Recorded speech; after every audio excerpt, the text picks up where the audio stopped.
안녕하세요. 정확한 신차 정보를 알려드리는 연목구로입니다. 어느덧 지프 렉스턴 페이스리프트의 5번째 소식을 알려드리게 되었네요. 세월이 정말 빠르죠? 이번 영상을 통해서 지프 렉스턴 페이스리프트 출시가 한층 가까워진 것을 알 수가 있는데요. 그 이유를 알려드리겠습니다. 드디어 배출가스 인증 내역이 확인되었습니다. 배출가스 인증 내역이 확인되었다는 점은 앞으로 언제든지 출시가 될 수 있다는 점이죠. 출시 전 마지막 단계의 인증이기 때문에 이르면 올해 말 10월 또는 11월 정도에 예상이 되고요. 늦어도 내년 상반기에 지프 렉스턴 페이스리프트가 출시될 가능성이 높다고 할 수 있습니다. 참고로 업계에서는 올해 말 정도에 출시가 될 가능성을 좀 더 높게 보고 있습니다.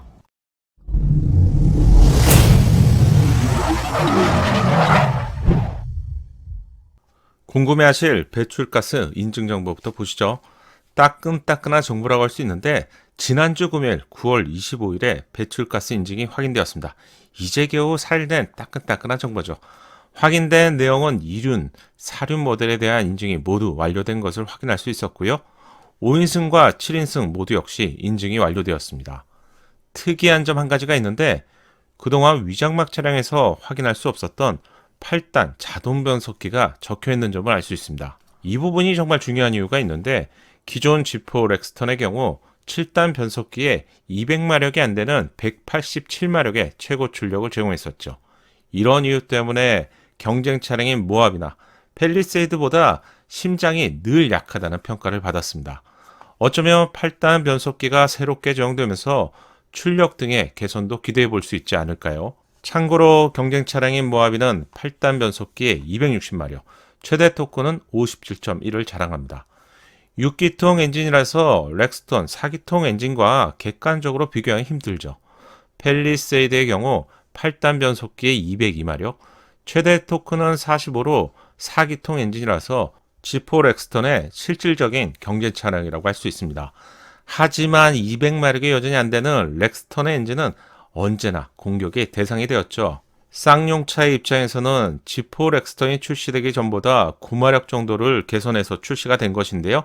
지프 렉스턴 이전의 엔진은 170마력대 엔진으로요. 지프 렉스턴에서 180마력의 엔진으로 개선이 되었습니다. 하지만 소비자의 눈높이를 맞추기는 여전히 힘들었고요. 경쟁 차량의 경우 적어도 200마력 이상을 제공했기 때문에 그동안 이 부분에 시급한 개선이 요구가 되었습니다. 이전 영상을 통해서 페이스리프트에서 전자식 변속기가 적용된다는 점을 알려드렸었죠. 어쩌면 파워트레인의 변경을 예상해 볼 수 있었던 부분인데요. 배출가스 인증 내용을 통해서 7단 변속기가 드디어 8단 변속기로 변경된 점을 확인할 수 있습니다. 기대감이 높아지는데 인증 내역을 세부적으로 체크해 보겠습니다. 지금 보시는 인증 내역이 이륨 8단 변속기 차량입니다. 와우! 출력이 3800rpm에서 202마력으로 크게 높아진 것을 확인할 수 있네요.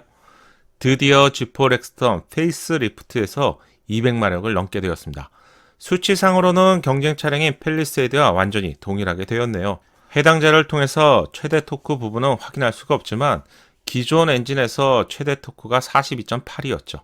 엔진이 개선될 때마다 조금씩 이 부분도 개선이 되었기 때문에 경쟁 차량인 팰리세이드의 최대 토크가 45임을 고려해 본다면 아마도 제 예상에는 지프 렉스턴 페이스리프트에서도 비슷한 수준까지 개선되었을 것을 예상해 볼 수 있습니다. 따라서 항상 약하다는 평가를 받았던 심장은요, 187마력에서 202마력으로 크게 개선이 되었는데요. 수치상 15마력 정도의 개선이라면 15마리의 말이 추가된 것이죠. 이 말들이 각각 75kg의 무게를 더 움직일 수 있게 개선이 되었기 때문에 수치적으로는 약 한 8% 정도 개선이 되었다고 할 수 있습니다. 국내 소비자의 경우 1마력의 차이도 정말 중요하게 생각하시는 경우가 많은데요. 이 정도 수치라면 충분히 느낄 수 있을 만큼 파워 부분에 있어서 개선이 되었다고 할 수 있겠네요. 이륜 7인승 차량의 인증 내역입니다. 스펙은 동일하지만 공차 중량에 차이가 있는 것을 확인할 수 있는데요. 이륜 7인승 차량의 공차 중량은 2145kg로 5인승 차량 2135kg보다 약 10kg 정도가 더 나가는 것을 알 수 있습니다. 이륜 차량의 공차 중량을 알 수 있는 부분인데요. 그렇다면 사륜 차량의 경우는 어떨까요? 사륜 5인승 차량의 인증 내역입니다. 동일하기 때문에 역시 공차 중량만 보시면 될 것 같은데 2245kg이네요. 이륜 차량과 비교해보면 사륜 차량의 경우 약 100kg이 더 무거운 것을 확인할 수 있습니다. 바디온 프레임 특성상 경쟁 차량보다 더 무거운 것을 알 수가 있는데 기존 차량보다도 무게는 더 증가한 것 같네요. 이 부분은 뒤에서 한 번 더 비교해서 알려드리겠습니다. 마지막으로 사륜 7인승 차량의 인증 내역입니다. 2255kg으로요. 2.2톤이 훨씬 넘는 무게입니다. 따라서 G4 렉스턴 페이스리프트의 인증 내역을 바탕으로 알려드리면 다음과 같이 정리할 수 있겠네요. 가장 가벼운 차량은 이륜 5인승 모델로 2135kg이고요. 가장 무거운 차량은 사륜 7인승 모델로 바디온 프레임 방식으로 무거운데 높아진 출력과 함께 조금이라도 경량화가 진행이 되었더라면요. 큰 폭의 주행 성능 개선을 기대해 볼 수 있었기 때문에 이 부분 개인적으로 조금 아쉬운 부분이네요.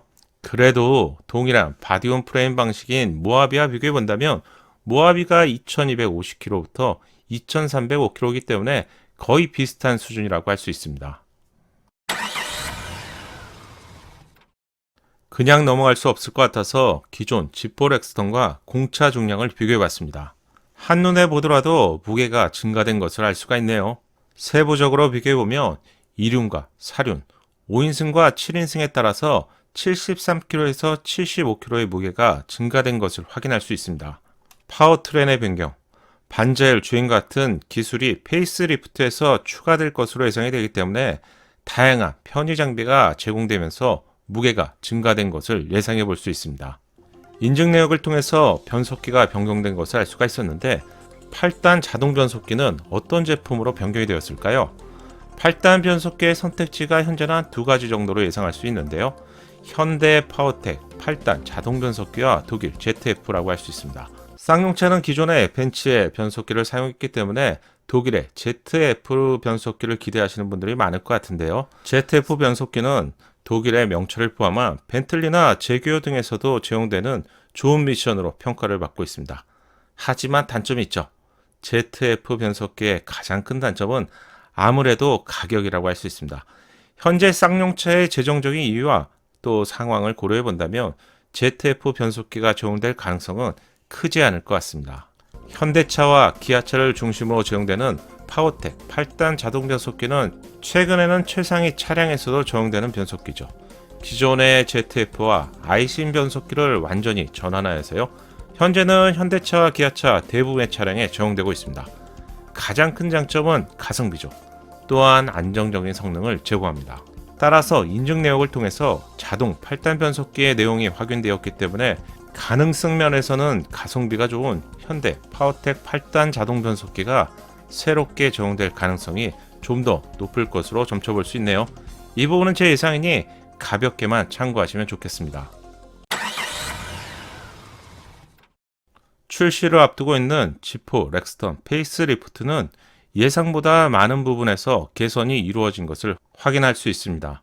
실내의 경우 이전 영상에서 알려드렸던 것처럼 더욱 커진 내비게이션을 제공하죠. 또한 계기판의 경우 코란도에서 먼저 선보인 풀 디지털 방식의 계기판이 이번 페이스리프트에서 제공될 수 있을 것으로 예상합니다. 운전자 입장에서 정말 중요한 부분이라서요. 렉스턴 입장에서는 환골탈태라고 할 수 있을 것 같네요. 8단 변속기까지 변경이 되면서 기아 노브의 디자인은 훨씬 고급스럽게 변경이 되지만 센터 패시를 포함한 틀에 해당되는 디자인 변화는 거의 없기 때문에 어쩌면 이러한 변화의 폭이 작다고 생각하시는 분들도 있을 것 같습니다. 하지만 기존 쌍용차의 페이스리프트 수준을 고려해 본다면 변화의 폭은 예상보다 크다고 생각합니다. 자세히 보시면 핸들 디자인도 변경된 부분을 알 수가 있는데 가장 중요한 최신 기술이죠. 반자율 주행 같은 기술도 이번 페이스리프트를 통해서 제공될 수 있을 것으로 예상합니다. 운전자 공간의 핵심인 기아 콘솔의 디자인을 보면 기존보다 훨씬 세련되고 고급진 느낌으로 변경이 되었죠. 두 개의 컵홀더가 제공되는 것을 알 수가 있고요. 깔끔한 공간을 연출하는 컵홀더도 덮개 부분이 제공됩니다. 아래에서 위로 닿는 방식으로 파악이 됩니다. 무선 충전 기능은 기어박스 위쪽에서 제공될 것으로 예상되는데 이 정도면 정말 완전히 새로워졌다고 해야겠죠. 개인적으로 마음에 드는 디자인 부분은 컵홀더를 감싸는 메탈 디자인 부분하고요. 기어 노브의 디자인, 그리고 원형이나 버튼 방식이 아닌 전자식 변속기가 적용되었지만 기어 노브 타입으로 적용이 되어서 마초의 매력을 느낄 수 있는 점이 좋은 것 같습니다. 최신 차량이라고 해서 꼭 원형 타입이나요? 버튼식 방식으로만 적용되는 것보다는요, 지프 렉스턴만의 개성을 느낄 수 있는 부분이라고 생각합니다. 이번 영상도 작은 도움이 되셨다면 구독과 좋아요로 격려해 주시고요. 추석 인사를 먼저 드리겠습니다.